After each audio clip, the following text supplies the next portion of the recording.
Hello, VC. Here I am, right here. Records, obviously, lots of records. This is just a huge stack sitting here that I'm very excited about. I finally started going to record stores again, not frequently or anything, but I felt comfortable enough to mask up. Checked out Yellow Racket Records in downtown Chattanooga. It's a new record store. Please go there. For the Record in Hickson. Pickings are usually kind of slim there, so I think only 2 or 3 of those came from there.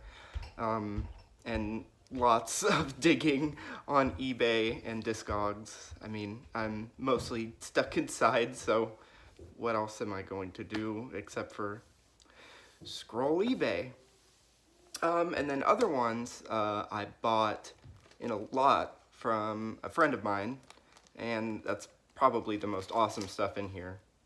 Crazy, but yeah, I'll just jump into it. First here, yes, Tales from Topographic Oceans, the album that created punk. Everyone was just so mad about this album that they went off and did punk. This is Yes's big double album, considered the disappointing follow-up to the superb Close to the Edge, one of my favorite albums ever. And this really is not bad. It just sounds like Yes, with all of its pretensions. The opening song is called The Revealing Science of God, Dance of the Dawn. So yeah, lots of John Anderson-ing happening here. But yeah, this is a great album, and it was pretty cheap. Glad I picked it up. Next up, Van Morrison, It's Too Late to Stop Now. Awesome double live album from Van Morrison, kind of like right in his best era. Fantastic stuff on here. I love it, except his version of Into the Mystic, where he's kind of doing a Lou Reed and sing-talking it, but the rest of it is really good. Very soulful. I love Van Morrison. I'll get anything by him. Up next, one of my favorite jazz fusion albums of all time. Weather Report, I Sing the Body Electric, on Columbia. Maybe I've talked about it before, but the first 3 Weather Report albums, like in my heart, are really almost perfect. Everything after that I just do not click with. I kind of like Mysterious Traveler. I kind of like 830, the live album, the live side of it. I don't like the studio disc. I've sat down with Heavy Weather probably 5 times, and I just can't do it. Maybe I will come around to it at some point, but until then, the debut, this album, Sweet Nighter, and the Live in Tokyo, just perfect. Best fusion that you can find. Got another Blue Note in the collection, not in perfect shape, but it does have the RVG ear and the dead white, the thing you'd look for with Blue Notes. A Night at Birdland, Art Blakey. This is great. It's a wonderful live set. Horace Silver, Clifford Brown, Lou Donaldson, all heavy hitters as players on here, and the music is great. Fantastic rendition of Now's the Time, which I think is a Charlie Parker tune, and it's one of my favorites. Yeah, this is fantastic. Inglorious mono. Not in the best shape, but it's a Blue Note. It's going to play like a tank. A sealed record here that I haven't opened yet, because I got it by mistake. I ordered a record on Amazon for the first time in a while. I ordered Octopus, and they sent me The Three Friends. And I'm trying to decide if I'm going to crack the seal on it or not, because these reissues do sound really good. I could probably use an upgrade to my US copy of The Three Friends that I hate the cover of. They just reused this album cover for it, and it just looks awful. So yeah, I'm deciding if I'm going to crack the seal on it. It's a wonderful album. I love Gentle Giant. Some ECM here. John Abercrombie, Current Events. I love John Abercrombie. I think he's a great guitar player, interesting guitar player. This is a little bit boring, but I still enjoy it because I like hearing John Abercrombie play. Not much to say there. More Hendrix. Are you experienced? This is one of my eBay finds. It is a two-tone. Looks rough, plays, again, like a champ. This album is a tank, and it sounds fantastic. Obviously, I love Jimi Hendrix. I think I've talked about Hendrix recently, and there's a fat stack of Hendrix coming. More ECM. Gary Peacock, Voices from the Past, with Jan Garbarek, Tomas Stanko, and Jack DeJohnette. The lineup really says all about this album that you need to know. It is a wonderful avant-garde jazz, free jazz set from 1982. Yes, 1982. It's awesome. This is the kind of ECM stuff that I gravitate towards. Stuff like Robin Martique, the girl from Kenyatta. Anything Mal Waldron did on ECM is amazing. And this album, absolutely fantastic. Currently, my album of the year, I can't help it. It's kind of unfair that this came out this year, but here it is. Thelonious Monk, Palo Alto. I got this at Yellow Racket, brand new. I had to have it. I have listened to this album more than any other album this year, and it only just recently came out. And I've already played it more than Fiona Apple or Backwash or any of those. It comes with so many cool things. It's got this neat little booklet here that tells the story of this. If you know this album, you probably know the story, but if you don't, look into it. It is a wonderful story. It just brings a smile to my face. It comes with this nifty poster of the original flyers, holding it upside down, that were put up, and the original program. I mean, this is just so, it's so cool. It really does kind of feel like a piece of history. There's a video online on YouTube of T.S. Monk interviewing the guy who found these tapes, telling more about the story. You know, nobody thought that a 15-year-old white kid was going to bring Thelonious Monk to Palo Alto, and that's what happened. It's amazing. Please listen to it. It's the best thing I've heard this year. More prog, a band that I slept on, Renaissance, because I just didn't really know what it would sound like. I think the name was the goofy thing. I knew Mother Russia, and I love that song. But yeah, Ashes Are Burning. This is the second album with Annie Haslam on it. Again, they were basically a different band than the Renaissance that started in the 60s. This is an awesome album. I think I like Turn of the Cards a little more, but this is a close second. Don Ellis Orchestra, Electric Bath. This is an, experimental big band, third stream, stuff like that, little Latin tinges coming in on it, and it's great. It's really good. This is a cheapo that you can find really anywhere.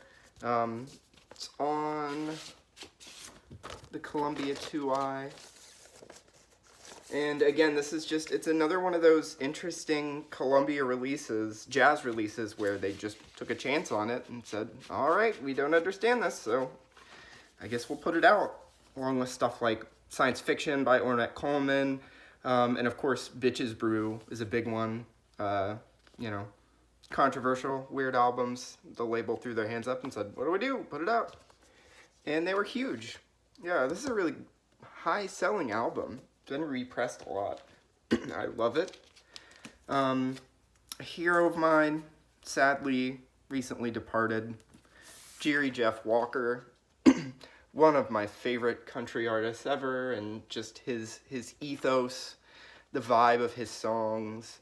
You know, I guess you could say it's outlaw country, but I don't know, the sound is different. It's a little more earnest, kind of cynical, just a lot more self-aware than something like Waylon Jennings, who, he's fine, I like Waylon Jennings, but I like this a whole lot. Viva Terlingua. Sorry, probably butchered that, but yeah, please check this out if you haven't heard it. This is a repress from 1980 on the Rainbow MCA label. I don't need to get it out and show you. You know what that looks like. Coliseum, The Grass is Greener. This is the US version of the prog rock classic, the Valentine Suite, but this is different. It is an inferior track listing, but it's still good. I mean, it's good prog. This, I think I already said this, but this is the first Vertigo release. This is on ABC Dunhill, white label promo. I enjoy this. I'm glad it's in the collection. It's easy Coliseum that I can put on. Bought this from a friend in that lot. I think it was 10 bucks. I got it with something else that is forthcoming. Having good luck with these sleeves. I've embarrassed myself in other videos not being able to get it in the sleeve. Got a double feature here of Larry Norman, weird Christian rock artist. Obviously, I probably don't seem like the kind of person to enjoy Christian rock, but my journalism teacher from high school turned me on to this guy. It's just odd music, but it's good, very tuneful, kind of psychedelic. There's a song on here called UFO about how if there were aliens, that Jesus would love them too. I'd like to think that is the case.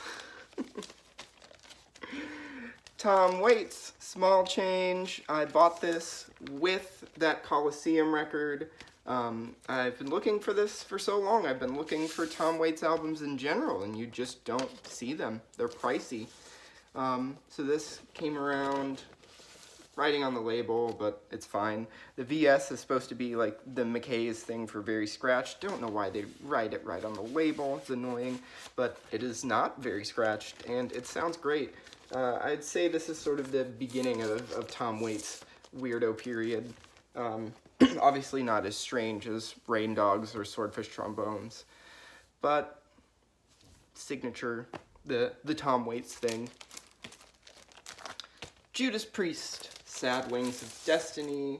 This is the US repress on Ovation Records. It sounds awesome. This album is great.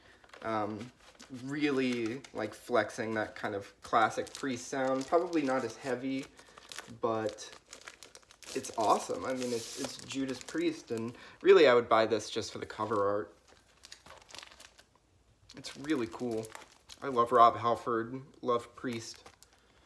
KK Downing, Glenn Tipton, the heroes. Okay, now I have a bunch of Hendrix here. I'll start with the least weird stuff. Rainbow Bridge, probably know Rainbow Bridge. It's a soundtrack, also Reprise and Noel Redding trying to like retool what a fourth Hendrix album would have looked like, sort of the companion to The Cry of Love. And I mean, I love those albums. I know a lot of people kind of consider a bit of that stuff like Grave Robbery. And I understand, they milked Hendrix, as you will see in these next records. But yeah, this is just great. Experience Jimi Hendrix. This is still an official release. I have not played this yet, but this was cheap, and it has a cover of Sunshine of Your Love on it. So I'll post in the VC or the Discogs group or something if this is good. I'm glad to have it. Glad to have Hendrix. Now we're getting weird. A comp, I think it's a bootleg, just called Jimi Hendrix. And I think it's him playing guitar, but it's definitely not him singing. This is like session work or something, and it's not very good. But this was free. I mean, it's interesting to hear possibly Hendrix in different scenarios. Sorry, I jumped. There's a big noise. Sorry. But yeah. And finally, the weirdest one, probably the weirdest record I own. Hendrix, High, Live, and Dirty. X-rated. Featuring a song that opens up side A called F-I-F-H-I-T-A. Not gonna go into what that stands for, but it's dirty. And this is weird. I don't think it's Hendrix playing, and what I see online are people saying that it's Jim Morrison that's singing. But it just feels like superimposed. It does not sound like Hendrix, and it does not sound like Jim Morrison. But I'm glad I have this. It's painfully weird. X-rated. I don't know what to make of it. Getting into the big heavy hitters, these last three. This is the newest reissue of Sweet Trip, Velocity, Design, Comfort, sort of dream pop, shoegaze, mixed with just wonderful, euphoric IDM passages. The sound of the synths and the electronics on this album, it's just, it is a sweet trip. And yeah, it's comfy. This is a great repress from Darla. Awesome gatefold. And the vinyl is on this lovely Coke bottle green, crystal clear, whatever you want to call it. Yeah, get this reissue before it sells out, because the first one, I'm pretty sure, already did sell out. Noi. Yep. This is a 1975 Brain pressing. It is not the original Brain metronome, but this is from Germany. I paid pretty well under what it's worth. Vinyl's a little rough. VG to VG plus. Little bit of noise on side 2, but it's not bad. This is a noisy album anyway. I hate this gatefold. It's that German flimsy material. Ugh, it makes my skin crawl. But yeah, I'm so very happy to have this. I love Noi. This is my absolute favorite record by them. Again, it's very odd, affecting music. You know, the sounds, the textures, it's just, I mean, there's really nothing like this. And finally, the big guy of the bunch, Harumi. Now you may be thinking, Harumi? That's not quite that rare. It's a little uncommon. Definitely not as uncommon as Noi, but you will be pleased to know that this is no ordinary copy of Harumi. It is a mono promo. I have never found a mono promo before of anything, and this is just insane. Like, it feels like a piece of history, you know? This is not a great album. It is a very good album. A lot of people kind of give shit to the second side with its sort of odd spoken word things going on, possibly a little bit racially insensitive, along with the sleeve artwork. Maybe it's done with some kind of self-awareness, but I feel like Tom Wilson was really stretching it a little bit. But I'm just very happy to have this. It is a psychedelic music classic, even though it's not perfect. Yeah, and I'm so happy to have this mono promo of Harumi. And with that, that's everything I have to show you. It's been about 20 minutes, and I actually made it through this huge stack. So if you like what you saw, drop a comment and talk to me about the records or something. I'm always down to meet people from the VC and talk to them and everything. And yeah, I just keep on doing that thing I love and buying records and staying indoors. So anyway, if you've made it this far, thank you very much for watching. I will see you.